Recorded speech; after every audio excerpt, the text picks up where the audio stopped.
Во низата светли имења на македонските револуционери и национални дејци, чија судбина била предодредена да го дадат животот пред олтарот на македонската слобода, жртвувајќи ја сопствената младост за животот на новите генерации, спаѓа Кузман Јосифовски Питу. Задоен со илинденските традиции и традициите на славната гоцеделчевска ВМРО, во борбата за национална слобода и социјална правда на својот народ, тој ја гледал, како што самиот ке каже, сета смисла на човековото постоење.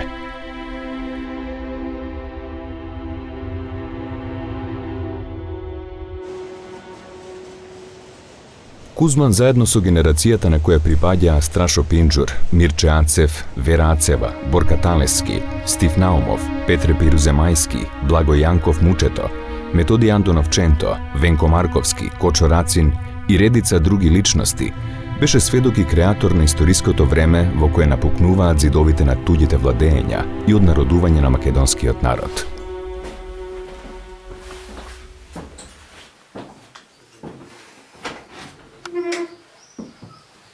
Овие македонски дејци на секој чекори истакнувале својата македонска национална самосвест наспроти асимилаторските политики на балканските држави и освојувањата на фашистичките сили. Кузман Јосифовски и неговата генерација стана оној македонски пламен кој ќе ја разгори национално-ослободителната борба на сопствениот народ и во времето на Втората светска војна ќе ја доведе до победоносен крај, крунисан со првото заседание на Асном и со триумфот на македонската војска, која со сопствени сили ќе го изгони и последниот окупаторски војник од Македонија.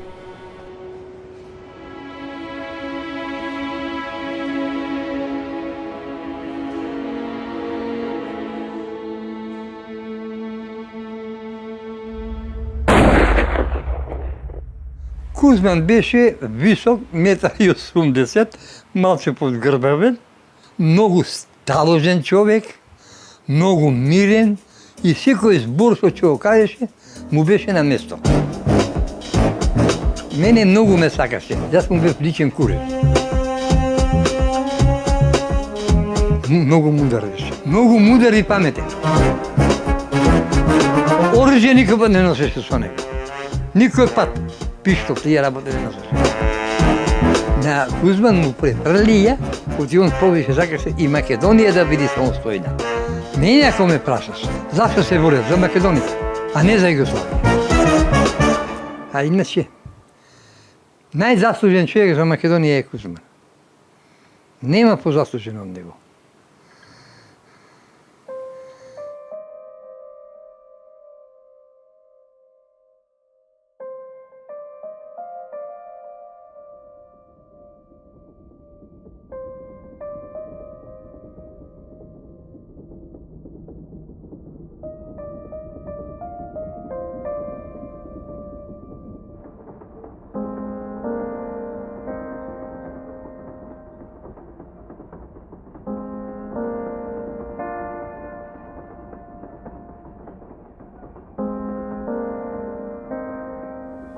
Тој надимак Питу доаѓа во времето на востанието, во револуционарното време, како што другите.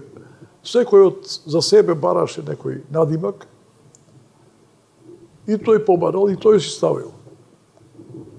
А тоа што е Питу, веројатно има нешто што е важно да биде Питу.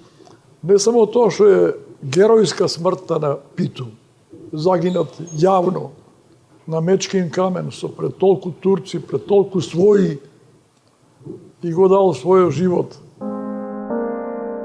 Кузман Јосифовски Питу е роден во Прилеп. Потекнува од етничко и социјално милје, кое просто само од себе создавало услови за радикализам и непокор.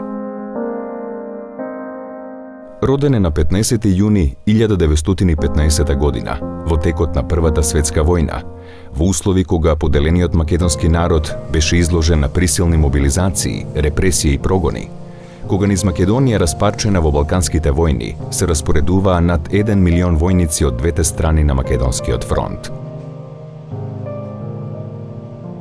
Ние со Питу бевме комши.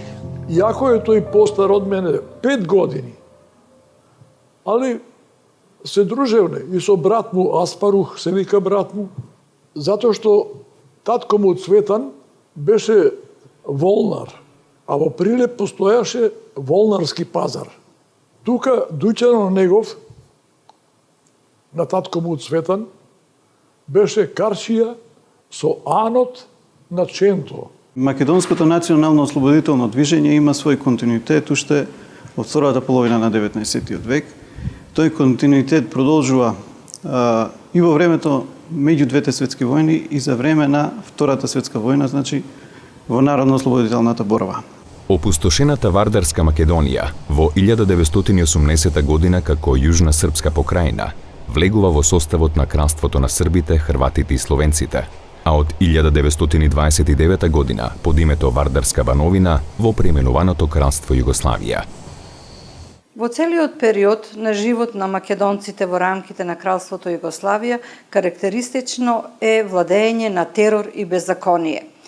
Каква била положбата на самиот македонски народ и неговото незадоволство против големосрпскиот режим во Македонија, зборува и фактот што од 17.000 жандари колку што биле во Југославија, 12.000 биле распоредени во Македонија. Во периодот од 10 години, некаде од 20 до 30 година, во Македонија имаме околу 1400 политички убиства.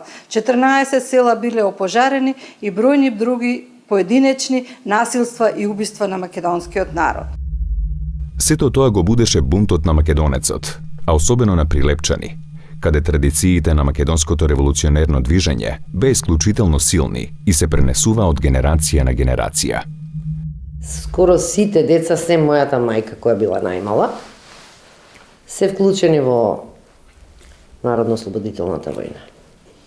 Тој е сестра му Марика, брат му Аспарух и другата ми тетка Стефанка. Та искрена непокор во неговиот роден Прилеп кореспондираше со времето кога на европската политичка сцена се јавуваа нови генерации револуционери, задоени со идејата за социјална правда и национална слобода, но и цврсто определени за антифашистичка борба во моментот кога фашизмот и нацизмот ја загрозуваа слободата и демократијата во Европа. Така, од едната страна, носејќи го со себе белегот и сознанието за неопходноста од прекинување на една поробувачка историја за македонците, и од другата, како студент на правните студии на Белградскиот универзитет, кој во тоа време станува центар на радикални идеи на младата генерација, Кузман Јосифовски Пито се издигнува во визионер, трибун, конспиративец, организатор и водач на национално-ослободителната борба на сопствениот народ.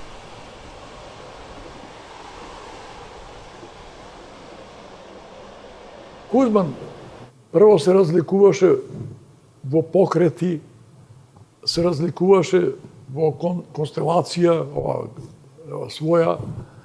Тој беше исправно момче и право да ги кажам, може и неверојатно нешто, али меѓу тие дуќанџи што бевме ние околу, разни дуќанџи имаше тука. Имаше шепотење дека на Цветан детето, тој Кузман, беше симпатичен така, многу го почитуваја луѓето.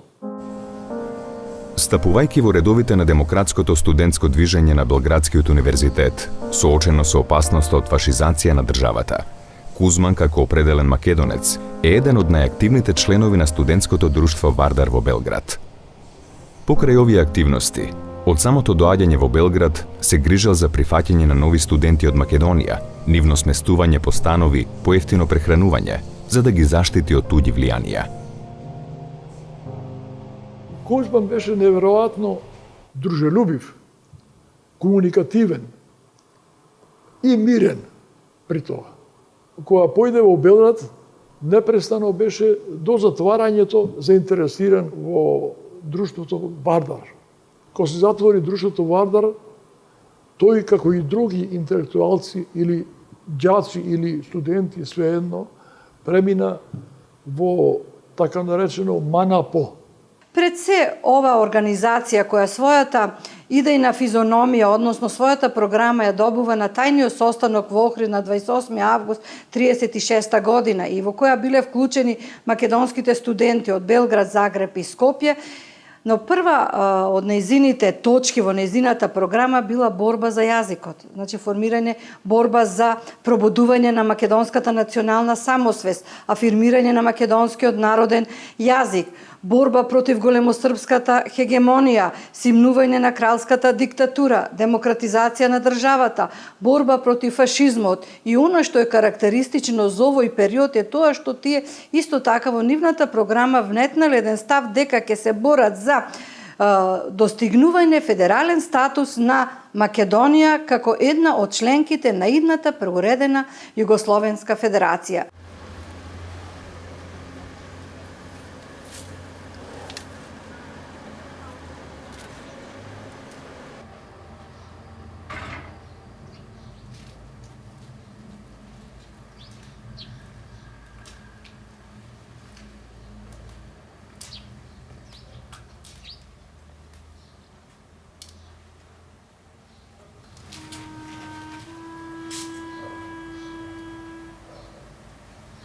Како припадник на комунистичката партија, покрај илегалната дејност, меѓу другото тој се вклучува во политичкиот живот на тогашна Југославија, барајќи начини да се афирмираат основните цели на македонското национално ослободително движење во тој период.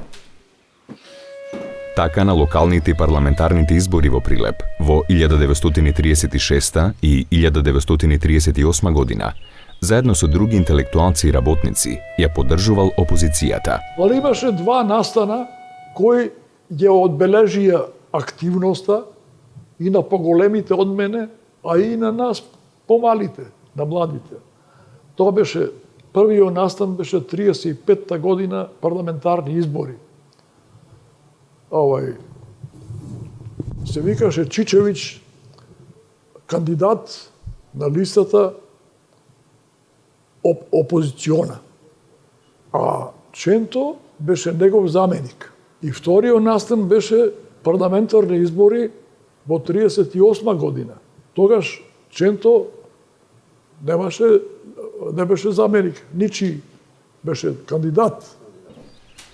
Парламентарните избори, што се одржаа на 11 декември 1938 година, беа искористени за афирмација на демократското национално ослободително движење, при што Манапо се определи своите кандидати да ги истакне на листата на Српската земјоделска партија на Јован Јовановиќ Пижон. Во преговорите за заеднички настап на изборите, во кои земјоделската партија очекувала повеќе гласови од југот, било издействувано да не се употребува називот Јужна Србија за Македонија, а биле договорени јавни собири во Скопје, Велес, Прилеп, Битола и Охрид, на кои ќе настапи по еден представник на местната младина. Собирите се претвориле во јавна афирмација на движењето за слобода на македонскиот народ. Особен одек имал собирот во Прилеп, каде од македонските кандидати за пратеник бил истакнат Методи Андонов Ченто. При тоа Кузман и македонските кандидати зборувале на македонски јазик. На денот на изборите се случиле бројни инциденти и насилство, при што биле уапсени повеќе учесници на антирежимската агитација, предводена од Кузман, Мирче Ацев, Рампо Левката. На овие избори, мнозинство гласови добил Методи Андонов Ченто, но заради манипулациите и фалсификувањата на изборите, победил кандидатот Шајкаревиќ. Во критичните 1939 и 1940 година, Кузман Јосифовски действува во родниот Прилеп, при што од септември 1939 година е избран за секретар на местниот комитет во Прилеп. Кузман, он беше член на покрајински комитет, а директивите ги добиваше од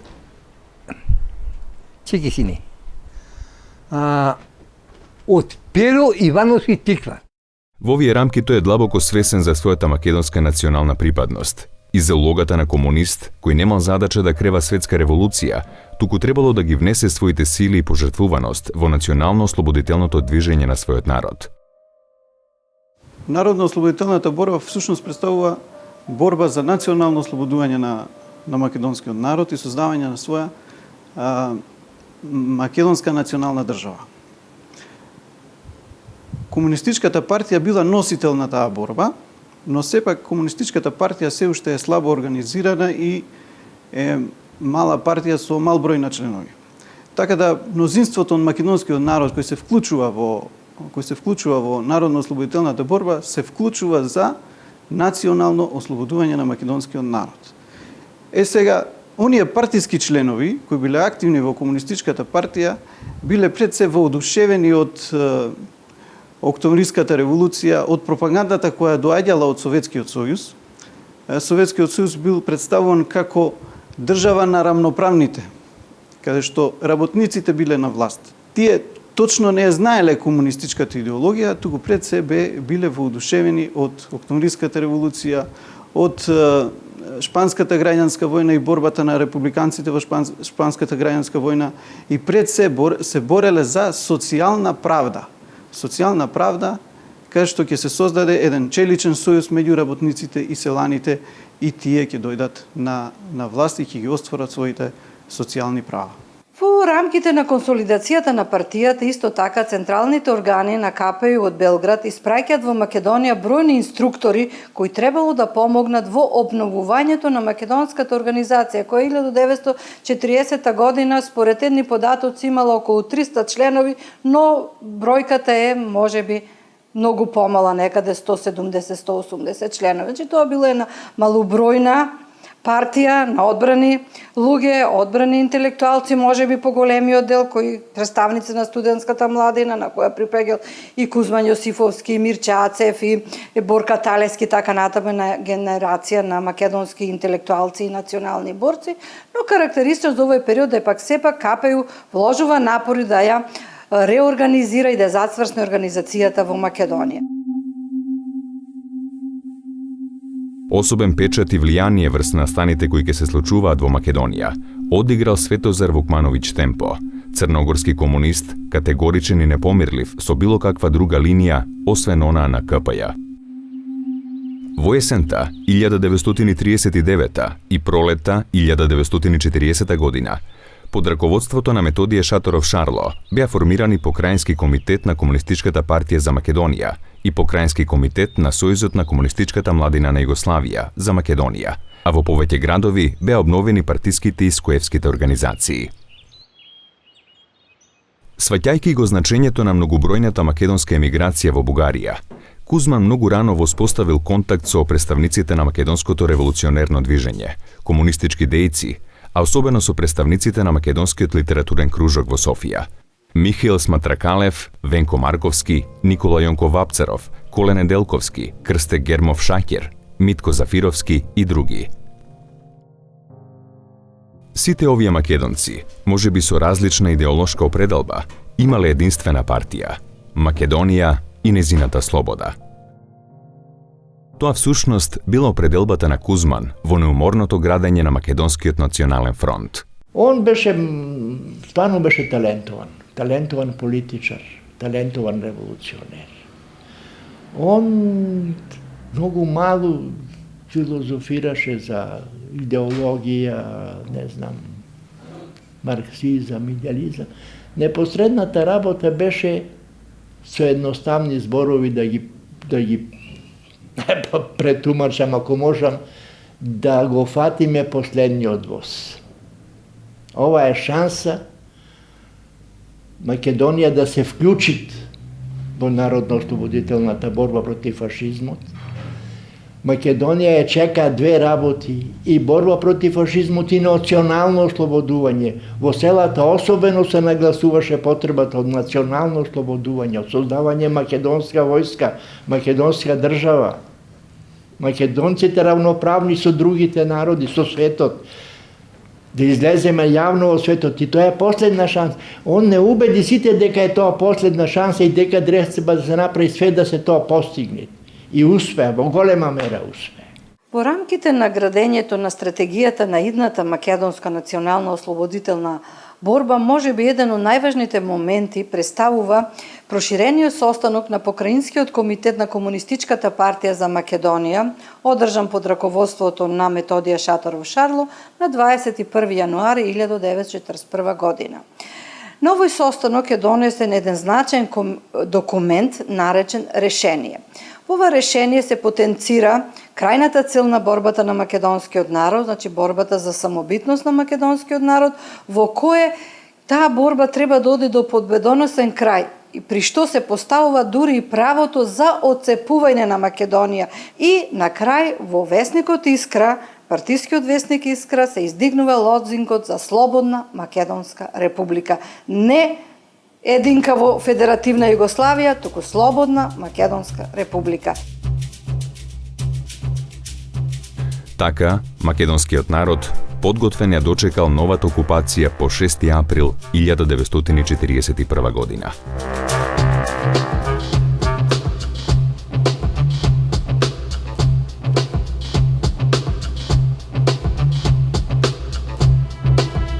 Во овие рамки, Кузман заедно со другите поиздигнати комунисти во Прилеп, на 9 април 1941 година, учествува во организирањето на партиското советување во врска со новонастанатата ситуација по фашистичката агресија и окупацијата на Југославија.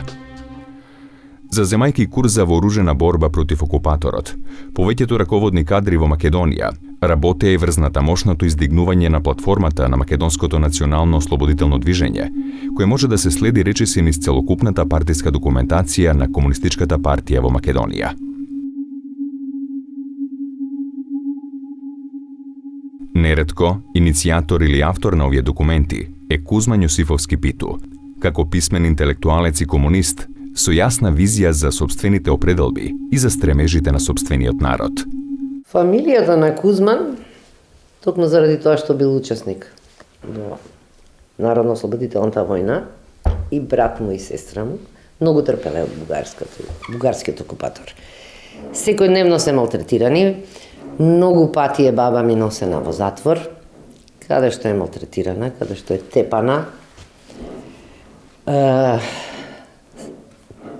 Претресите се веќе постојани од страна на бугарската жандармерија.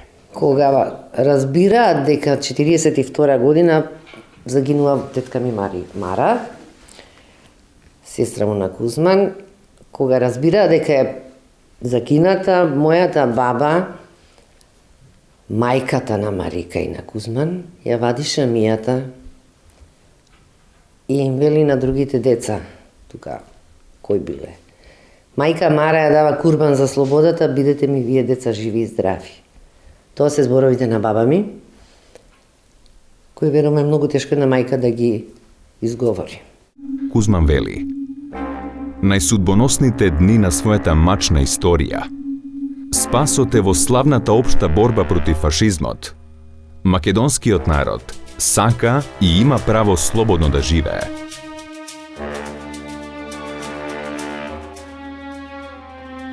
Иако се поздравува борбата на сите народи од Југославија и на братскиот бугарски народ, акцентот се става на тоа дека македонскиот народ треба да се ослободи сам, со сопствени сили, и дека покрај сите сојузници, само така ќе го стекне правото на самоопределување. Македонското национално ослободително движење во Втората светска војна, во првите 2 години, значи 1941 и 1942 година, е целосно самостојно и автономно. Комунистичката партија формално била под капата на Комунистичката партија на Југославија, значи покраинскиот комитет на Комунистичката партија на Југославија за Македонија, но и двајцата раководители кои биле во тие 2 години, значи политичките секретари Методија Шаторов Шарло и Бане Андреев, воопшто не контактирале со Централниот комитет на Комунистичката партија на Југославија, или тие контакти биле доста слаби. Комунистичката партија на Југославија, начело со Јосип Броз Тито, правеле се за овој покраински комитет да го стави под управа на Централниот комитет на Комунистичката партија на Југославија. Токму затоа вршеле разни притисоци, имало дури и кодошења до Коминтерната за овој покраински комитет да биде во рамките на националното ослободително движење на југословенските народи. Еден ден, тоа беше 8 септември нашата партија имаше пленарни состанок, многу конструктивен. Од сите градови на Македонија собрани беа делегати. Говорот што го одржа тој Шаторов, тука беше нешто друго, него што ние дотогаш сме учеле, читале и разбирале. Тој се определи за историја. Историјата на Македонија. И во два дела го подели тоа. Се ќе ви биде јасно кој ќе ви кажам јас, пошто конкретно, само извод. Едниот дел е општествен. Што треба во општеството македонско да се организира, да се формира како легално, напредно, да се бори за самостојност на Македонија. Тоа е Народниот фронт. Али Народен фронт не како во другите републики на Југославија, него посебен во Македонија.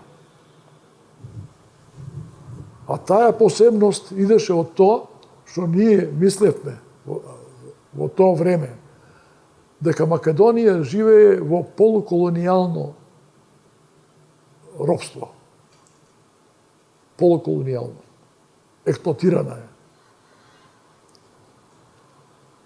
И во Македонија тој фронт го отворивме. Не треба да биде забранет за никого. Сите може да бидат. И богати, и сиромаси.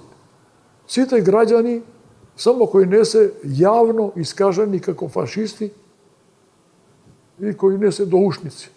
Ето тие. Се друго влегува во тој Народен фронт. Тоа е за општественото. Вториот дел е аграрниот. Аграрниот дел се донесе решение. Сите колонисти дојдени во Македонија да напуштат земјата македонска и да си одат назад во својата земја. Од кај што дошле. Ако треба да му се даде земја, ако се сиромаси, нека му се даде во Србија српска земја, во Хрватска хрватска земја и така натаму. Нема македонска земја да се дава. Прво, нема да се дава на поклон, затоа што некој бил за србите солунец, да кажеме, на Солунски фронт, или заслуги имал за државата српска и одликувања некој, ево како Трбиче да кажеме, имање му е дадено. Тоа имање има да го даде, да го врати. И другите колонисти да си земат парталите и да се одат назад. Ја имав 14 години кога отидов во партизани. Толку на 14 години и јас бев најдобар пушко-митролезец. И мене да ме прашавте зашто се бори со Македонија. Оти ние за време окупација бевне под окупација за Југославија. Да. Ја учев српско школо. Па тука колене ме учеме бола на пшенка што не ќе српски да збора. И ти викам, ние бевме инспирирани, ќе бидеме македонци слободни. Ќе имаме работа, тоа беше првото. Македонци слободни ќе бидеме работа. И тоа беше борбата на македонскиот народ. Во септември 1941 година, по отстранувањето на Методије Шаторов Шарло од раководната функција на Централниот, односно на Покраинскиот комитет на Комунистичката партија за Македонија, се формира нов покраински комитет во кој и Кузман Јосифовски Питу станува член на тој покраински комитет, значи од септември 1941 година. Во периодот од 1941 година до 1943 година, обавувајќи разни функции, Кузман Јосифовски Питу е неуморен во организирањето на македонското востание, но и неуморен во градењето на македонскиот национално ослободителен фронт. Особено е значајна неговата улога во создавање на широка база на национално-ослободителното движење, бидејќи 200-300 комунисти не можеле да водат народно-ослободителна борба, туку нив им била потребна широка поддршка на македонскиот народ. Посебно значаен успех во овие негови активности е формирањето на окружниот комитет на КПЈ за Западна Македонија, со седиште во Тетово, во март 1942 година. При тоа како секретар на овој комитет развил богата и интензивна дејност. Онда Кузман почна многу почесто да се јавува. Он веќе како да ја напушти, иако беше во тешка илегала, ама многу се движеше. Струга, Кичево, Маврово, Гостивар, Тетово. Знаевме дека тој често пати ние му дававме курири, или знаевме кои курири доваѓа, ги познававме. Сега морам да нагласам, то дебело да нагласам, тие контакти со Кузмана почнаа да вршат една страшна промена, една потреба за нешто ново. А тоа ново произлегуваше од новата ситуација која настана. Не се чека повеќе некаква револуција, него народно-ослободителната борба е тука. Треба да се почне, треба да се организира, треба да се формираат партизански одреди. А за тоа е потребно, неминов се потребни неколку основни работи. Како прва задача ни ја постави потребата за формирање на организации во селата. Ние многу мало влијание по селата. Вогдавном влијанието не беше градот, работниците, младината. Таа потреба за село многу сериозно ја постави, а и ние сериозно, мора да кажеме, сватишме. Одма се свртивме кон селото. И видовме дека оценките на Кузман, дека таа територија е по-благородна, по-приемча, по-адекватна за пошироки, за поголеми настани, ние почнаме да организираме села. Прво, второ, треќе село. Кузман доваѓаше поначесто. И првата работа му беше што е направено, како е направено, што треба да се прави. Ова е период кога целокупната активност на партиските организации и раководства се одвивала во духот на подготовките за формирање на партизански одреди. Мнението за Кузмана кај сите беше исто. Кај сите се разликуваше од други. Ние го викавме стариот, Тетово и Гостивар стариот, а Маврово и Дебар таткото. Еве, и тога и после анализира. Кузман беше 5-6 години постар од нас, скоро врсник во тоа време. Меѓутоа неговиот однос, неговото знаење, неговиот начин на однесување, неговата неуморност, стварно неуморен беше. Имаше и други такви постари комунисти, али никој не се движеше како што се движеше Кузман. Го разгоре огнот до целиот тој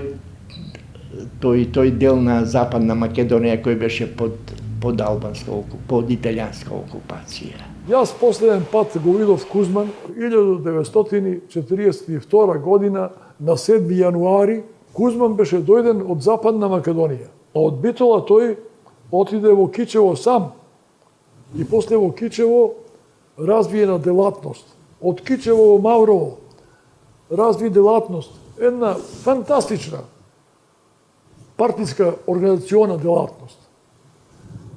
И во Тетово успеа да формира окружен комитет. Направи организација во Кичево, направи во Струга. И тоа луѓе, плејада, многу добри кадри, многу добри. Ако заедме да разговараме, јас и ти, ќе те подсетам оти многу знаменити работи во текот на војната, дојде од таму баш, од кај што тој и постави. И негова заслуга е што осознаја овде главниот штаб на партизанските одреди, осозна дека подобро е главнината да ја определи во Западна Македонија. во Западна Македонија беа фашисти поробители италијаните. Италијаните после капитулира. Али и кога беа не капитулирани тие управители, тие потпуно другачи беа од бугари, да кажеме, германци. Немаше таа острина која имаја бугарите и германците овде. Тоа е Кузман заслужен. Кузман е главен за тоа. Најважна преориентација од овдека беше покој. Партизани, да кажеме, што ќе фатат, кинат бугарите. А друго е во Западна Македонија. А во Западна Македонија имаше кој да и пречека. Оти Кузман со својата активност, претходната активност, организациона, направи да има таму доволно кој ќе ги пречека.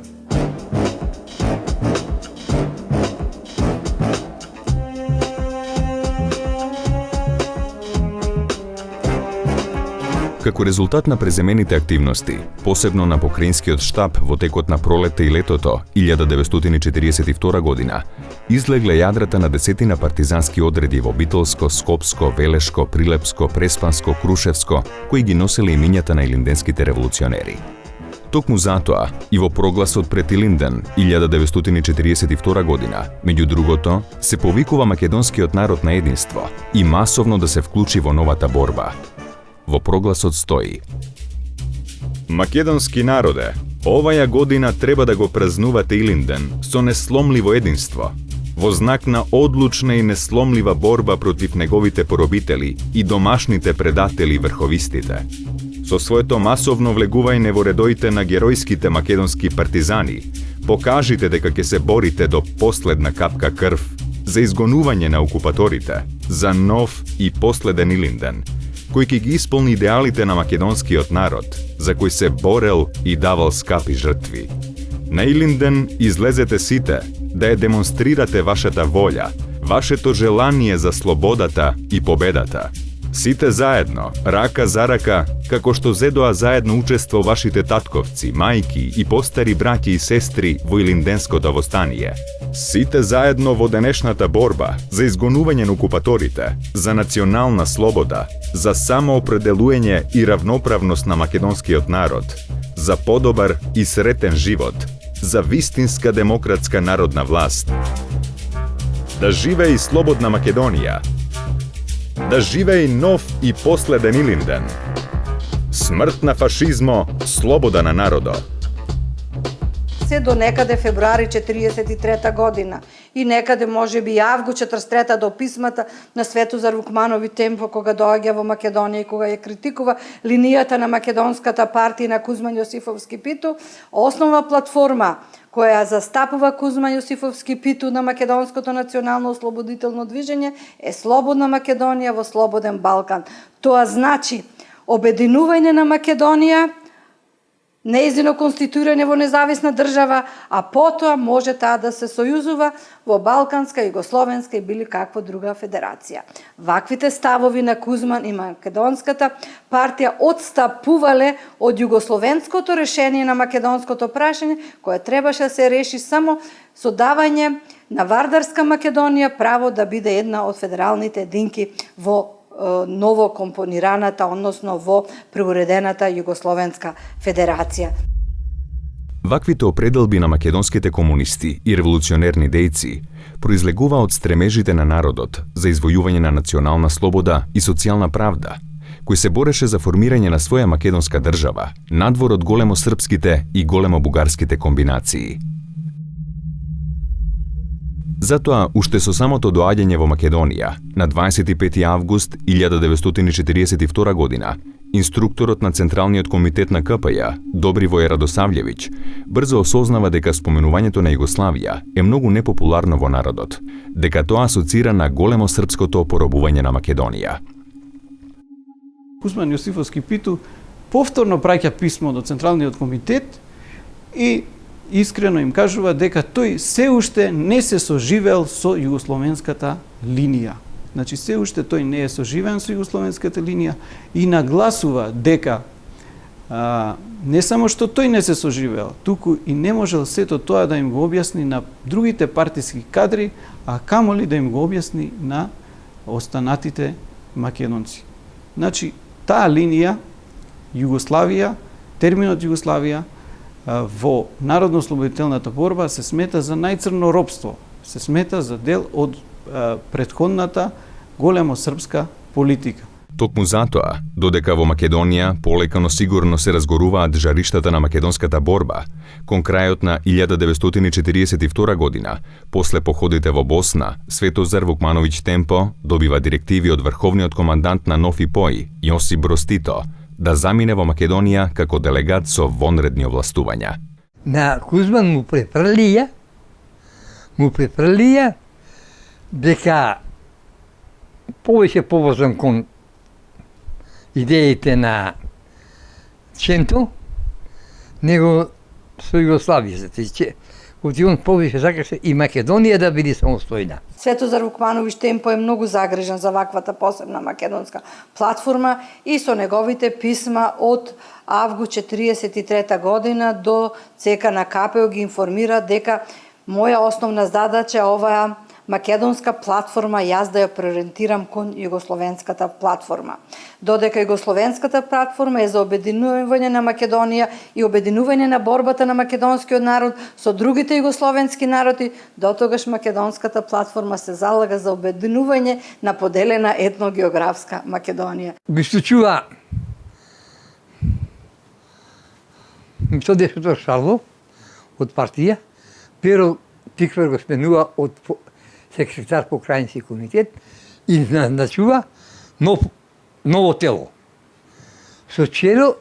На чело Лазар Кулишевски. Со доаѓањето на Светозар Вукмановиќ Темпо, кој успева во своји раце да ги превземе раководните конци во македонското движење, особено по формирањето на Централниот комитет на Комунистичката партија на Македонија на 19 март 1943 година, кога го поставува Лазар Колишевски, кој е во затвор за секретар на ова Комунистичката партија на ЦК на КП, што значи дека наместо Колишевски Светозар Вукмановиќ Темпо ги превзема функциите на раководител на движењето во Македонија, ги елиминира и ги критикува македонските дејци, меѓу кои еден од најкритикуваните е токму Кузман Јосифовски Питу, така што тој постепено оваа македонска платформа ја преориентира кон пројугословенската платформа.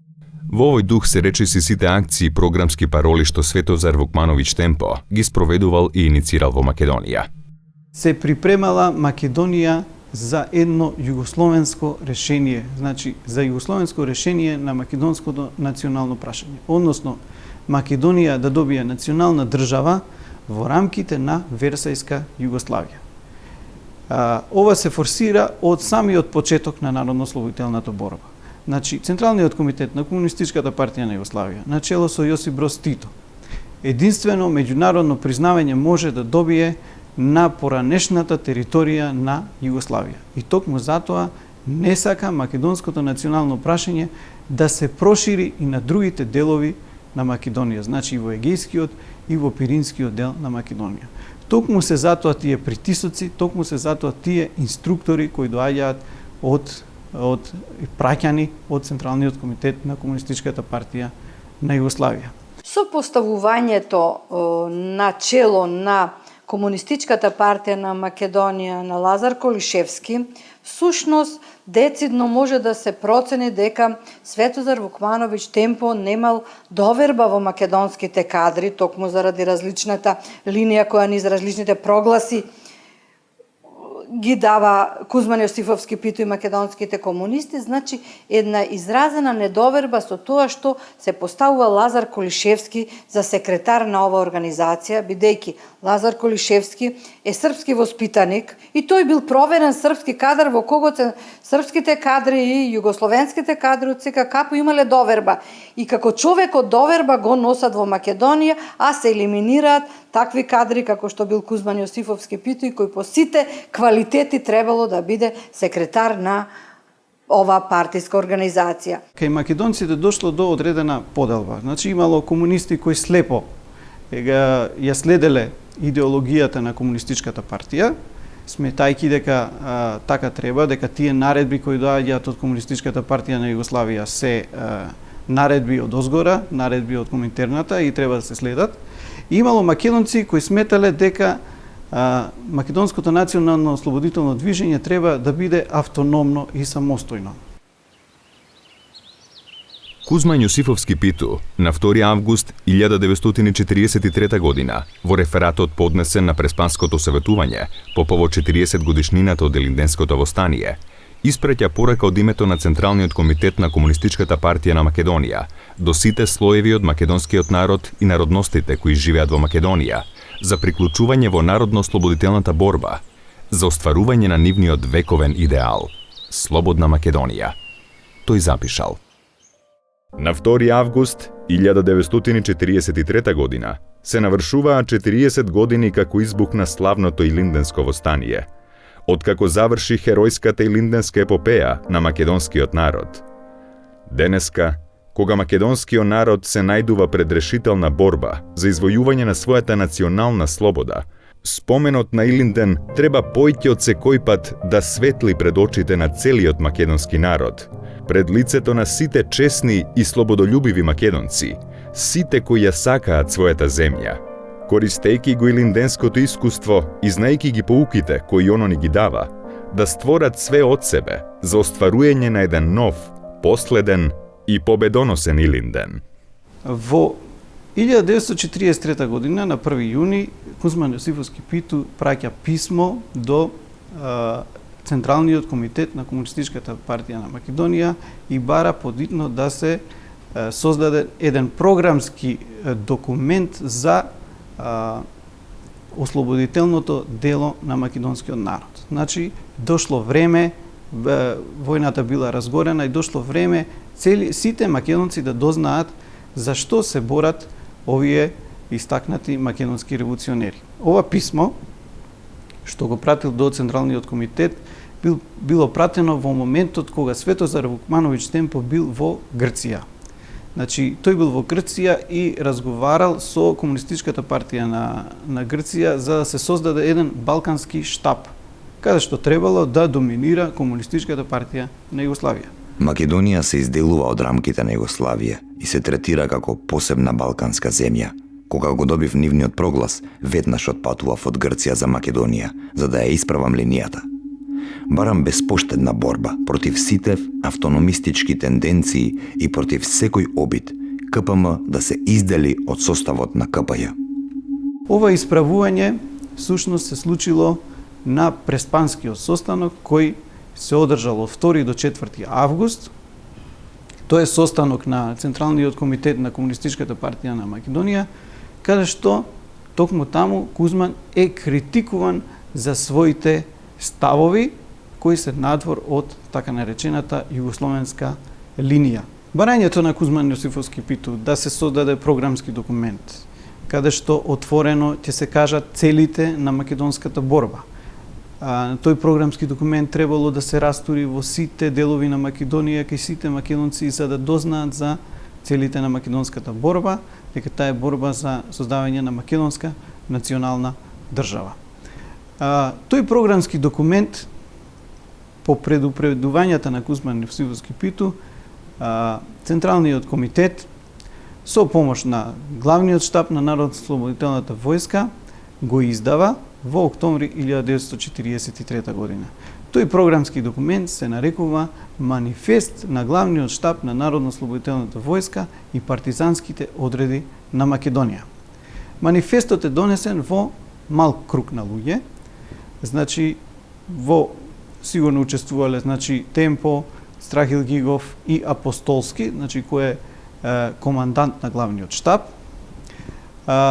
Програмскиот документ е издаден без датум и место и на него се напишани имињата, сите имиња на главниот штаб, но истите не се подпишани, што значи дел од нив и не го одобрувале манифестот на главниот штаб.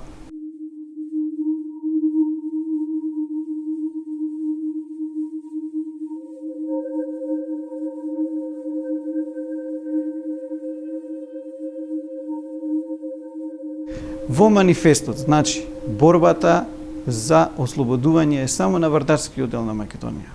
Значи, само на делот на Македонија кој е под Версајска Југославија. Значи, токму поради тоа, Акционот национално ослободителен комитет, каде што учествувале македонски интелектуалци од граѓанскиот слој, кои биле приклучени всушност од Кузман Јосифовски Питу, веднаш дискутирале во однос на текстот на манифестот. По долги дискусии, во декември 1943 година, тие составиле приговор кон манифестот на главниот штаб на Народно-ослободителната војска и партизанските одреди на Македонија. Сметаат дека борбата е созреана многу повеќе и сметаат дека рамките на Југославија не се доволни за да се реши македонското национално прашање. Значи, сметаат дека борбата е отидена подалеку, дека борбата треба да се прошири низ цела Македонија, значи и во Егејскиот и во Пиринскиот дел на Македонија, и сметаат дека манифестот треба да биде поништен, а пак нов програмски документ треба да се донесе на државотворното собрание, значи на АСНОМ, собранието кое требало да се одржи во иднина. Една од најделикатните и најчувствителните задачи која остварувал Кузман Јосифовски Питу во текот на неговата револуционерна дејност е во одржување и воспоставување врски со Бугарската комунистичка партија. Значи, во овие рамки, во координацијата на антифашистичката борба помеѓу комунистичките партии на Балканот, Кузман Јосифовски Питу ја одржува врската помеѓу КПЈ и Бугарската комунистичка партија, која е многу деликатна задача, бидејќи и двете партии некако се соперници околу Македонија и македонското прашање. Битката во планините била добиена. Биле создадени крупни војни единици на Народно-ослободителната војска и слободна територија, а се започнало со подготовките за свикување на антифашистичкото собрание на Народното ослободување на Македонија, АСНОМ. Тој своето визионерство го покажа, го истакна. Визионерството ти треба да се создаде институција која се донеси одлука за држава. АСНОМ, да кажеме, нему, тој на советувањето во Преспа, тој го кажа тоа во својот реферат. И тој го наместија после да дојде во Скопје, да прибери интелигенција од Скопје, која би била испратена во партизаните, за да може да се формира таков комитет. Оти не можеше АСНОМ, например АСНОМ, да биде формиран од било кого. Требаше да биде интелигенција, требаше да биде граѓани, требаше да биде домаќини, а интелигенција која ќе може да напиши закон, да кажеме, или резолуција, да напиши по ова или по она прашање. Токму затоа, Кузман покажал забележителна активност во формирањето на мрежата на народно-ослободителни одбори, како никулци на новата народна власт, а во есента 1943 го формирал и раководел Акциониот народно-ослободителен комитет, АНОК, кој вршел функција на највисок народно-ослободителен одбор. Ставајќи ги под постојана критика македонските комунисти за најразлични грешки во однос на линијата на КПЈ, особено за автономистички тенденции, многу индикативна е и оценката за интелектуалците во дискусијата на Темпо на советувањето на војните единици. На 21 декември 1943 година запишал: Најважното во организацијското прашање, тоа се кадрите, предаени на партијата. Речиси немаме кадар кој ќе ја спроведе линијата. Ако во партијата постојат паметни интелектуалци, ситно буржуаски елементи, линијата ќе остане мртва. Нашата главна задача е да се исчисти партијата од тие елементи, да се стави партијата во здрави работнички раце, макар што тие работници и да не знаат многу да зборуваат. Во групата на тие интелектуалци, кои имале своји погледи и ставови и кои знаеле да зборуваат, спаѓа и Кузман Јосифовски Питу. Таа хајка против интелектуалците, за жал непропратна мрачна сенка и во првите години на слободата, кога интелектуалштината, покрај автономизмот, представува уште една етикета за политички дисквалификации. Кузман Јосифовски и најголемиот дел комунисти ја продолжуваат борбата за извојување слобода на македонскиот народ, како рамноправен субјект во конституирањето на Југословенската федеративна заедница.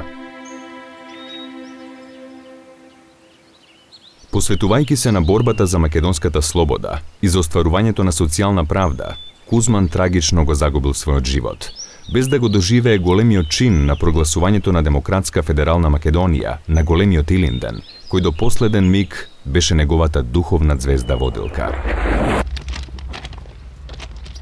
Беше убиен на 25 февруари 1944 година во одна предиспланирана акција на бугарската полиција во Скопје. Именно човекот кој е задолжен за држењето на врската меѓу Кузман и бугарскиот и Централниот комитет на Бугарската работничка партија комунисти, Крум Георгиев, брат на Българјанова, односно сопругата на Бојан Българјанов, кој беше едно време инструктор на Бугарската партија во Македонија, во една провала на Софиската железничка станица, токму во моментот кога требало да дојде во Скопје и да се стретне со Кузман Јосифовски Питу, во една голема акција на бугарската полиција бил уапсен. Наводно имаше една куќа која служеше и за илегалци. Кузман често таму одеше као илегалец, имаше средби и со некои представници од Бугарија. Пред бугарските полициски истражни органи, Георгиев открил дека требало да оствари средба помеѓу представниците на КПМ и БРП, посочувајќи ја куќата наводно во местноста Козле, како и точниот датум на средбата. Откако бил доведен и на лице место ја посочил куќата, тој бил убиен надвор од градот. На 24 февруари, бугарската полиција и полициските агенти од така наречената специјализирана група А презеле акција кон посоченото место наводно, а на 25 февруари се обиделе да влезат во куќата. Очигледно се предадени и ја обколуваат, го обколуваат објектот. Кузман успева да се спаси, да рипне од прозор, меѓутоа бива погоден во нога, меѓутоа продолжува да бега. Понатака го убива, јас колку што знам, стражар на ложилница. Довоѓал некој млекар. И млекарот влегол пред Кузмана 2 минути и бугари ве, те панивне. Те панавне и Кузман 3 метра понатат и он замкава и ја избегнува. Ме сваќаш? Нараскава. Ама кај ложилница некој воз воен паркира. Војникот стража чувал. И му вика, стој.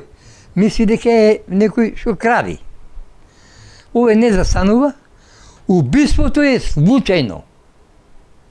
Пука го тепува. Ја лично со војникот зборува. Отидуваш работа будба. Има некој контакт има. Плачеше човекот. Кај да знам дека. Сада чувал. Значи, убиството е случајно. А иначе наместарката е таја. Така заврши еден од умот, мускулите, снагата, битот на нашата револуција. Така завршил животот, можно трагично, на еден од најсветлите синови во македонската историја, визионер, трибун, предводник и организатор на македонското национално ослободително движење, човек кој со својата честност, доследност, искреност, пламеност и љубов кон Македонија остана запишан во светлите страници на македонската историја. Кузман како личност се одликувал со широчина, самоиницијативност и визионерство. Тој, иако дисциплиниран комунист, пред се бил интелектуалец кој размислувал и самостојно донесувал одлуки, прекален македонски борец кој упорно настојувал македонскиот народ да биде субјект на историската сцена и сам да одлучува за својата судбина. Во 1945 година Кузман Јосифовски Питу е прогласен за народен херој. Во текот на годините многу училишта, улици, студентски домови и разни други општествено јавни установи го носат неговото име. Неговиот лик во 2011 година заслужено си го најде своето место во Музеот на македонската борба за државност и самостојност, а во 2013 во Скопје ќе биде поставен голем споменик посветен на неговата личност. Неговото име е запишано во плејадата македонски синови кои живееле и умирале за слободата на татковината Македонија.